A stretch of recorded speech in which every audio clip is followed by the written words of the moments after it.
दोस्तों, मेरा नाम है प्रतीक और इस वीडियो में हम बात करेंगे इंडिया में डिफरेंट इन्वेस्टमेंट ऑप्शंस के बारे में। हम जानेंगे कि किस इन्वेस्टमेंट का क्या फ़ायदा, क्या नुकसान है, हर एक इन्वेस्टमेंट में आपको क्या रिटर्न एक्सपेक्ट करना चाहिए और ये भी जानेंगे हम कि क्या वो इन्वेस्टमेंट ऑप्शन आपके लिए सही है। जानेंगे ये सब कुछ और बहुत कुछ इस वीडियो में। आज हम बात करेंगे 5 इन्वेस्टमेंट ऑप्शंस के बारे में: stock market, mutual fund, gold, bonds और रियल एस्टेट के बारे में। तो चलिए बात करते हैं आज के पहले इन्वेस्टमेंट ऑप्शन के बारे में, stock market. Stock market investment में आप बेसिकली उस कंपनी में पैसा डालते हो जो आपको लगता है फ्यूचर में बहुत ही अच्छा परफॉर्म करने वाली है। तो आप उस कंपनी का स्टॉक खरीद के उस कंपनी के छोटे से हिस्सेदार बन जाते हो। स्टॉक मार्केट में एनुअली आपको 20 से 25% तक के भी रिटर्न्स मिल सकते हैं। तो ये तो हो गई रिटर्न्स की बात। अब हम बात करते हैं स्टॉक मार्केट के फायदे और नुकसान के बारे में। तो स्टॉक मार्केट का पहला फायदा तो ये है कि आपका पैसा बहुत ज्यादा जल्दी कंपाउंड कर सकता है। अगर आपको कंपाउंड के बारे में नहीं पता है तो आप हमारा वीडियो देख सकते हैं कंपाउंड इफेक्ट में। मैं यहाँ कार्ड में और ग्रुप के डिस्क्रिप्शन में लिंक डाल दूंगा उसका। स्टॉक मार्केट का दूसरा फायदा हो जाता है डिविडेंड्स। बहुत सारी कंपनीज अपने शेयर होल्डर को डिविडेंड के रूप में रिवॉर्ड करती है उसके अच्छे परफॉर्मेंस की वजह से। इससे आपको पैसिव इनकम जनरेट हो जाता है हर क्वार्टर या फिर हर साल आपको डिविडेंड जब कंपनी देती है तो। तीसरा फायदा हो जाता है स्टॉक मार्केट में लिक्विडिटी का। अगर मान लीजिए कि आपको कभी अचानक से पैसे की बहुत ज्यादा जरूरत पड़ गई तो आप एक दिन के अंदर ही अपना स्टॉक्स बेच सकते हैं और उससे आपको पैसे मिल जाएंगे। अब हम बात करते हैं स्टॉक मार्केट के नुकसान के बारे में। सबसे पहला कि लोगों को ऐसा लगता है कि उन्होंने जो कंपनी ले ली है वो हमेशा ऊपर ही जाएगी। ऐसा नहीं होता है हर बार। अगर आपने अच्छी कंपनी ली है बस तभी वो ऊपर जाती है, नहीं तो आपका नुकसान भी हो सकता है स्टॉक मार्केट में। तो अगर आपको समझ नहीं है कि कौन सी कंपनी अच्छी है और कौन सी कंपनी बुरी है तो आपको स्टॉक मार्केट से दूर रहना चाहिए। दूसरी नुकसान की बात यह है कि स्टॉक मार्केट में बहुत ज्यादा उतार चढ़ाव होते हैं। तो अगर आप इमोशनली स्टेबल नहीं है और इमोशनली स्ट्रांग नहीं है तो हो सकता है कि जब आपका स्टॉक नीचे जाए तो आपको बहुत ज्यादा एंजाइटी हो और बहुत ज्यादा आप घबरा जाए और इस चक्कर में आप स्टॉक को बेच दें।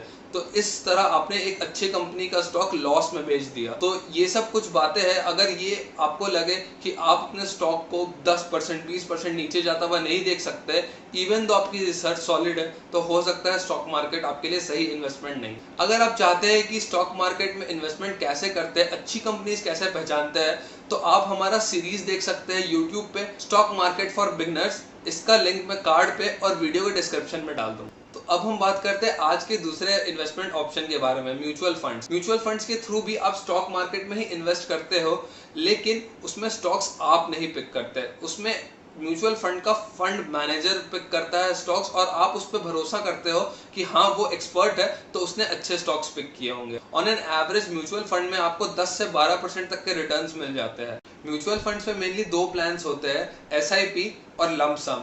SIP में आप हर महीने कुछ पैसे देते हो म्यूचुअल फंड को, वो आपका पैसा स्टॉक मार्केट में इन्वेस्ट करता है। लंप सम में आप एक साथ बहुत सारे पैसे देते हो म्यूचुअल फंड को और वो सारे पैसे इकट्ठे आपके स्टॉक मार्केट में इन्वेस्ट कर देता है। म्यूचुअल फंड का सबसे बड़ा फायदा ये है कि आपका काफी टाइम बच जाता है और काफी मेहनत भी बच जाती है। आपको मेहनत करके स्टॉक्स पिक करने की जरूरत नहीं है क्योंकि म्यूचुअल फंड ये काम आपके लिए कर देता है। एक नुकसान ये है कि अगर म्यूचुअल फंड उस साल अच्छा परफॉर्म करे तो आपको रिटर्न्स अच्छे मिलेंगे, लेकिन अगर खराब परफॉर्म करे तो आपको लॉसेस भी हो सकते हैं। तो अब हम बात करते हैं आज के तीसरे इन्वेस्टमेंट ऑप्शन के बारे में, गोल्ड। गोल्ड इंडिया में बहुत ही सेफ इन्वेस्टमेंट माना जाता है और अगर आप स्टैट्स देखेंगे तो लास्ट 10 साल में गोल्ड ने 9.5% का एनुअल रिटर्न दिया है। गोल्ड में इन्वेस्ट करने से पहले ये समझना बहुत ज़्यादा ज़रूरी है कि गोल्ड के प्राइस आखिर बढ़ते या कम क्यों होते हैं। गोल्ड एक रेयर मेटल है। इसका मतलब ये है कि मार्केट में गोल्ड की सप्लाई बहुत लिमिटेड है। तो जैसे ही गोल्ड का डिमांड बहुत ज़्यादा बढ़ता है मार्केट में तो उसके प्राइजेस भी बढ़ने लगते हैं। दूसरा रीजन है गोल्ड रिजर्व। जब भी गवर्नमेंट पैसा छापती है तो उसके बदले में गवर्नमेंट को अपने गोल्ड रिजर्व में सोना रखना होता है। उस सोने के बदले ही वो पैसा छाप सकती है। तो इसके वजह से मार्केट में सोने की कमी हो जाती है जिसके कारण सोने का प्राइस बहुत जल्दी राइज करता है। अगर आज आप बहुत कुछ सीख पाए इस वीडियो से तो लाइक बटन दबाना मत भूलिएगा। अगर आपको और भी ज्यादा जानकारी चाहिए इन्वेस्टमेंट के बारे में तो आप हमारा चैनल सब्सक्राइब कर सकते हैं। हम हर हफ्ते एक वीडियो निकालते हैं जिससे आपको बहुत कुछ सीखने मिल सकता है इन्वेस्टमेंट के बारे में। अब हम बात करेंगे चौथे इन्वेस्टमेंट ऑप्शन के बारे में, जो है बॉन्ड्स। जब आपको लोन की जरूरत होती है तो आप बैंक के पास जाते हैं और बैंक एक फिक्स्ड रेट ऑफ इंटरेस्ट के साथ आपको वो लोन दे देता है।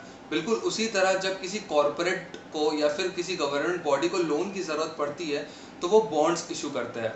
आप इस बॉन्ड को खरीद के उस कंपनी को लोन देते हैं और वो कंपनी आपसे वादा करती है कि एक फिक्स्ड रेट ऑफ इंटरेस्ट आपको एनुअली वो पे करेगी, और एक टर्म के बाद जब आपका बॉन्ड मैच्योर हो जाएगा तो आपका जो प्रिंसिपल अमाउंट है वो आपको वापस कर देगी। अब हम बात करते हैं बॉन्ड्स के दो फायदे के बारे में। सबसे पहला फायदा होता है फिक्स्ड रेट ऑफ इंटरेस्ट। तो आपको पहले से पता रहता है कि आपको साल के अंत में कितने पैसे मिलने वाले हैं बॉन्ड से। दूसरा फायदा तो ये है कि बॉन्ड्स बहुत ज़्यादा लेस वॉलेटाइल है कंपेयर टू स्टॉक्स। तो आपको घबराने की ज़रूरत नहीं है कि कल मेरा प्राइस कम हो जाएगा बॉन्ड का या फिर कल मेरा प्राइस इतना बढ़ जाएगा बॉन्ड का।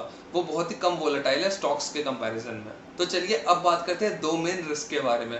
अगर मान लीजिए कि आपने किसी कंपनी को पैसा लोन दिया है और उस कंपनी का दिवाला निकल जाए, तो हो सकता है कि वो कंपनी आपको कभी पैसे वापस ही ना कर पाए। तो इस केस में आपका पूरा पैसा डूब सकता है। दूसरा रिस्क है इंटरेस्ट रेट फ्लक्चुएशन का रिस्क। हो सकता है कि आपने जो बॉन्ड लिया है वो तो आपने 10 साल के लिए एक फिक्स्ड रेट ऑफ इंटरेस्ट पे ले लिया है, मान लेते हैं 8% पे ले लिया है, लेकिन 1 साल बाद या 2 साल बाद सिमिलर बॉन्ड्स आपको 10% या 11% पे मिल सकते थे।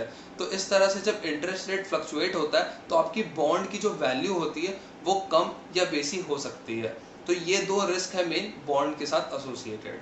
तो जिनको स्टॉक्स के वोलेटिलिटी की वजह से बहुत ज़्यादा एंग्शियसनेस होती थी लेकिन वो हल्का रिस्क लेने के लिए तैयार है, तो बॉन्ड उनके लिए अच्छा इन्वेस्टमेंट हो सकता है गिवन दैट उनको अच्छा इंटरेस्ट रेट मिले।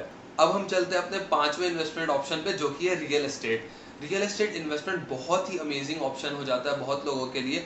इसमें मेनली आप तीन चीज़ें कर सकते हैं, या तो आप ज़मीन खरीद सकते हैं, या फिर आप घर खरीद सकते हैं, या फिर आप कोई ऑफिस स्पेस खरीद सकते हैं। रियल एस्टेट का सबसे बड़ा फायदा ये है कि अगर आप घर या फिर ऑफिस स्पेस में इन्वेस्ट करते हैं तो आपको मंथली कैश फ्लोज मिलने लग जाते हैं रेंट के रूप में। रियल एस्टेट में आप दो तरीके से पैसे कमा सकते हो। एक, जो लैंड का प्राइस अप्रिशिएट होता है ओवर द ईयर्स उससे, और दूसरा होता है रेंट से। अब मैं आपको एक बहुत ही फन फैक्ट बताता हूँ। जो मान लीजिए आपने कोई प्रॉपर्टी में इन्वेस्ट किया है तो जो लैंड होता है उसकी प्राइस हमेशा अप्रिशिएट करती है, लेकिन उस लैंड के ऊपर जो बिल्डिंग बनी हुई रहती है उसकी प्राइस हमेशा डिप्रिशिएट करती है। तो अगर मान लीजिए आपने कोई घर लिया है 50 लाख में और उसके आपको 5 साल बाद 75 लाख रुपए मिल रहा है, तो वो उस जगह के लैंड के रेट्स के वजह से मिला है, ना कि उस बिल्डिंग के वजह से। अब हम बात करते हैं रियल एस्टेट के दो मेजर सेटबैक्स के बारे में। पहला होता है बहुत ज्यादा अपफ्रंट कैश। बहुत यूजुअली ऐसा होता है कि रियल एस्टेट के जो परचेजेस रहते हैं वो बहुत महंगे रहते हैं, तो इसके लिए आपको बहुत ज्यादा अपफ्रंट कैश की जरूरत पड़ती है। अगर आप बैंक से भी लोन लेते हो 10-15 साल के टर्म्स तक वो चल सकता है, तो ये आप पे एक रेगुलर लायबिलिटी बन सकती है कि आपको लोन क्लियर करना है। दूसरा सेटबैक ये है कि रियल एस्टेट बहुत ही इलिक्विड एसेट है। आप ऐसा नहीं कर सकते हो कि आपको अभी तुरंत पैसे की जरूरत है तो आपने तुरंत रियल एस्टेट को बेच दिया। आपको बायर ढूंढने में थोड़ा टाइम लग सकता है, बहुत बार साल भर भी लग जाता है। तो ये दो सेटबैक्स है जो कि ध्यान में रखने की बात है रियल एस्टेट में इन्वेस्ट करने से पहले। अगर आपके पास अपफ्रंट कैश काफी है और आपका क्रेडिट स्कोर अच्छा है तो आपको अच्छे इंटरेस्ट पे लोन मिल सकता है बैंक से, और रियल एस्टेट आपके लिए बहुत ही अच्छा अपॉर्चुनिटी हो सकता है। अगर आपको ये वीडियो पसंद आई है तो हमारे चैनल को सब्सक्राइब करना मत भूलिएगा, और आप कमेंट में मेरे को बता सकते हैं कि आपको नेक्स्ट वीडियो किस टॉपिक पे चाहिए।